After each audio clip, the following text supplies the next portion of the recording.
Your Boston Celtics are 7-7. As a matter of fact, they actually have a top 10 offense and a top 10 defense through 14 games of the 25-26 NBA season. I did not expect that, and I found myself wondering how. And we're going to explain how and why on today's show. We got some major news on a couple of players that have contributed to this start for Boston. We're going to break down in just a moment here on Celtics Today. My name is Tyler Smith, and I got to ask you guys, if you want free Celtics videos every single day, then why aren't you subscribed yet here to Celtics Today? That's what you get when you hit that sub button, man. And we are now very, very close to our next milestone of 54,500 subs right here on the channel. Could 104 green teamers go down below and hit the subscribe button? Because you get free Celtics coverage all the time.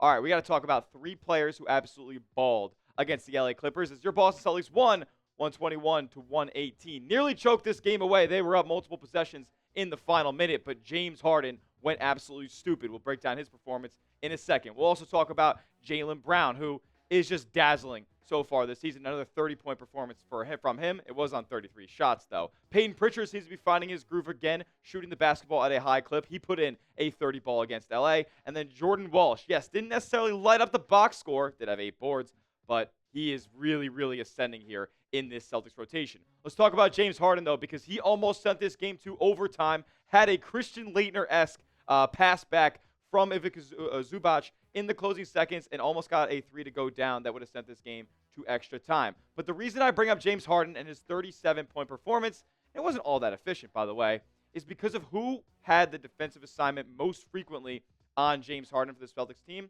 That was Jordan Walsh. And I thought he did a fantastic job. Did allow Harden to get to the free throw line 5 times, and one of them was on a crucial three-pointer in the closing minutes. But overall, Jordan Walsh had 3 steals in this game. All 3 were against James Harden. And he's no stranger to guarding stars so far this season. Harden is just the latest in his victim list. Jordan Walsh had this to say about guarding the beard. He said, "He's different than anybody I've guarded so far. Usually, everybody else, I'm pressing up into him. I'm getting deflections, on-ball steals and stuff.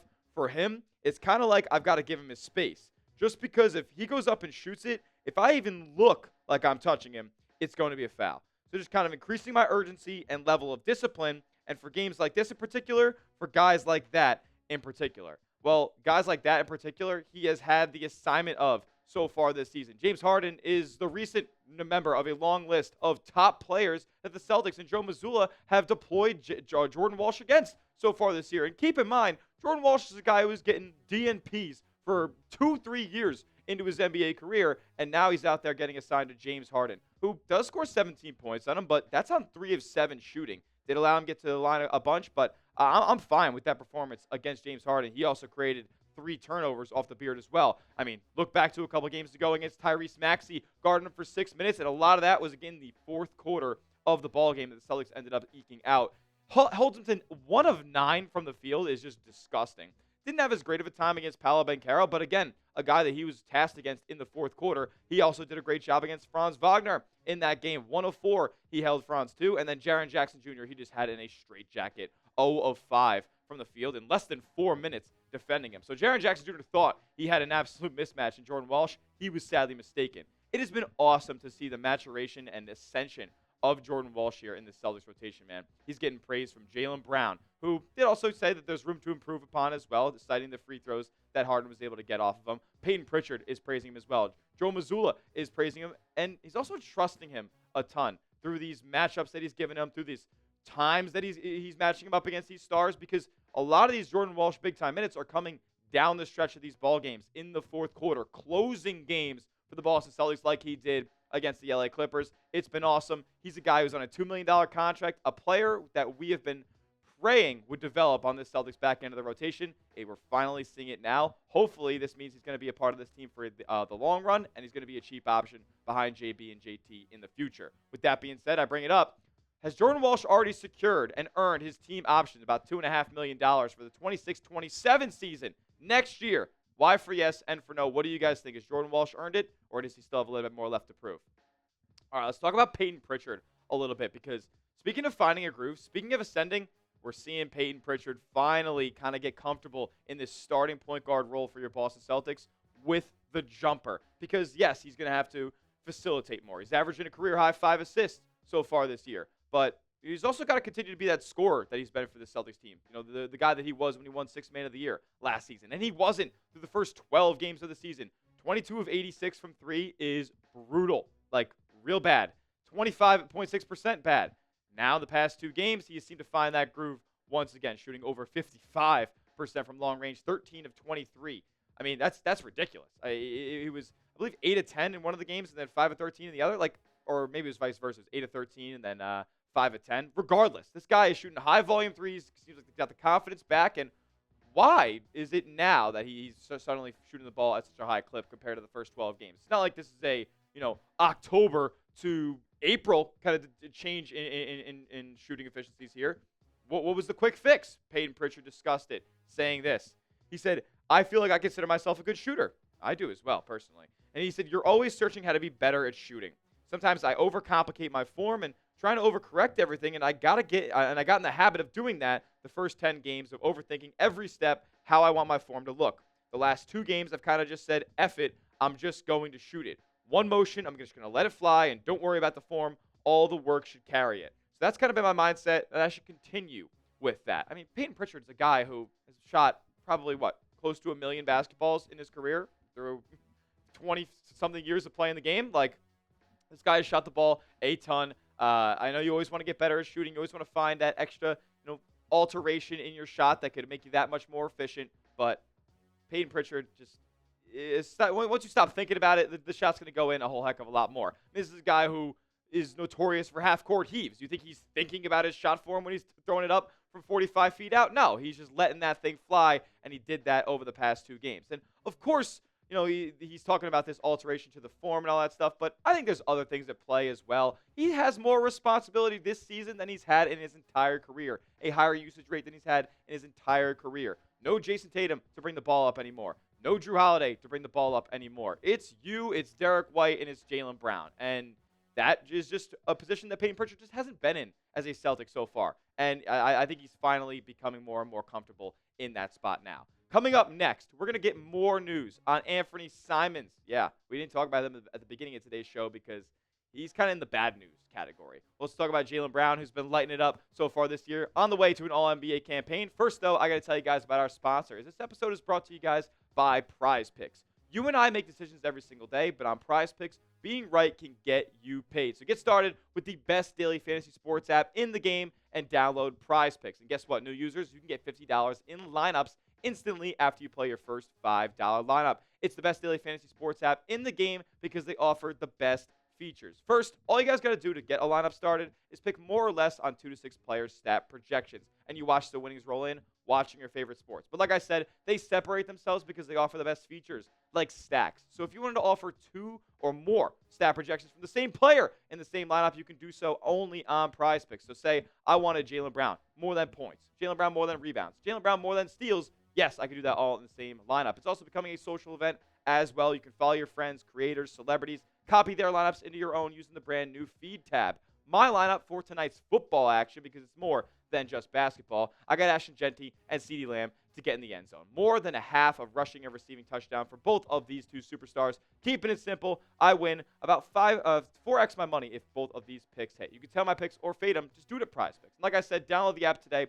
Use that code CLNS to get $50 in lineups after you play your first $5 lineup. That's code CLNS to get $50 in lineups after you play your first $5 lineup. PrizePicks. It's good to be right, and all that information is clickable down in the comment section and description of today's video.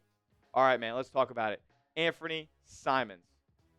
Not the type of box score outlook that Jaylen Brown or Payton Pritchard or even Derek White or Neemias Queta had against the Clippers. No, straight donuts across the board for Simons here. This is kind of looking to become a trend. It doesn't look like Joe Mazzulla is too fond of Anfernee Simons. He ended up in the previous game against I believe it was the Memphis Grizzlies, going 2 for 10 from the field. And what did Anfernee Simons come into the Celtics roster as? A guy who could just go get buckets, go get volume buckets as well. Well, he hasn't been shooting that great all too well lately. And if Anfernee Simons can't shoot the basketball, Joe Mazzulla won't play him. Like, you can't be bad at the one thing that you're built to be good at, because when you're a really atrocious defender and then you're not giving your all on that end a lot of the times, it doesn't really do much for you getting extra minutes on the Celtics team. A Celtics roster, by the way, is filled with guys that want to play hard, full of Jordan Walshes, full of Ugo Gonzalez's. If you're not going to want it as bad as those guys do, then Joe Mazzulla has no reason to play to play you in his lineup. Like, it makes no sense. Anfernee Simons is in a contract year, and he's looking to get paid this offseason, but now we have lackadaisical turnovers, not playing hard on defense, and then he's not shooting the ball well either. Now, is it something that have to do with Joe Mazzulla not playing him a ton already? Like, this is a two-way street. We can't completely bury Anfernee Simons here. Can't bury his confidence because this is a guy who needs to be out there. He's a guy who needs to have the ball in his hands in order to get into a rhythm in some sort of groove. But if you're not defending and if you're not at least trying on that end of the floor, then it's going to be hard for Joe Mazzulla to give him the shot that maybe many people think he deserves. I don't know if I'm one of them. I'm just more of the camp of let's try to just clear as much salary cap we can by trading Anfernee Simons at some point this season. Although I don't think 12 minutes a game is enough. What would you guys say? Be the coach down in the comments right now. How many minutes per game should Anfernee Simons play the rest of the season? Is it 12 minutes a game? Do you really don't like his game? Or do you think he actually deserves some like real six-man level minutes, like 25 a night for the Celtics? Let me know down in the comment section what you guys think. A guy who I know deserves all the minutes in the world, Jaylen Brown. I mean, I know it's 33 points on 33 shots, but this guy is leading. I don't think that we're bringing up this segment of the video to talk about Jaylen Brown's true efficiency, even though we'll bring up a stat that he has been really efficient so far this year. 1 of 7 from 3, not great. But this guy is a leader, and he's doing more than just being a volume scorer. Even though he took 33 shots in this game, he also had a ton of boards, 13 rebounds, crashed in the glass, creating big-time possessions for this Celtics team. The Celtics team is not good at rebounding against this Clippers team that has Ivica Zubac, who's a great rebounder, and other elite rebounders on their squad as well. So it was awesome to see him play bigger than his frame is, and it was awesome to see him close this game for Boston and just be the leader and send a message to this team that they're not going to go down and tank, that they're not going to go down and try to be at the bottom of the Eastern Conference standings. He has serious hope about this season. He said after the game that, yes, they're still continuing to work on things, a lot of things in a lot of areas, actually, and improve upon those. But he said, I'm super optimistic about the rest of our season. Let's see how it goes. 7-7 right now, but the metrics really like the Boston Celtics so far this year. A top 10 offense, a top 10 defense, and it's all led by Jaylen Brown. He's got hope, but he also has an absolute bag to his game. The Jaylen Brown highlight clip at the end of this season is going to be one that I think I go back to for a long time. The mid-range just assassin that Jaylen Brown has been, the isolation moves, the size-up moves that he's had in the intermediate game has just been awesome so far this year. And it's evident in the numbers, man. He's got the most mid-range makes so far this year. He's shooting over 50% on those looks, shot 50% in that Clipper game on Sunday. I mean, this guy is on track for the most points per game of his career. He's on track for the highest true shooting percentage of his career. He's on his way to an all-NBA, I'd say second team or better campaign if this Celtics team makes the postseason. If this team is a top 6 seed, Jaylen Brown is a top 10 player this NBA season. I've loved what I've seen from him, want to see more, and hopefully this translates into him even being more of an effective player when JT comes back in 26-27. That'll do it for today's show. Give me a follow over on Twitter because we're going to be talking about the Celtics all season long. We're going to continue to cover your C's all season as well right here at Celtics Today. That's why you subscribe to the channel, youtube.com/CelticsTV for the latest and greatest on your C's all season long. See you guys in the next video, and as always, let's go C's.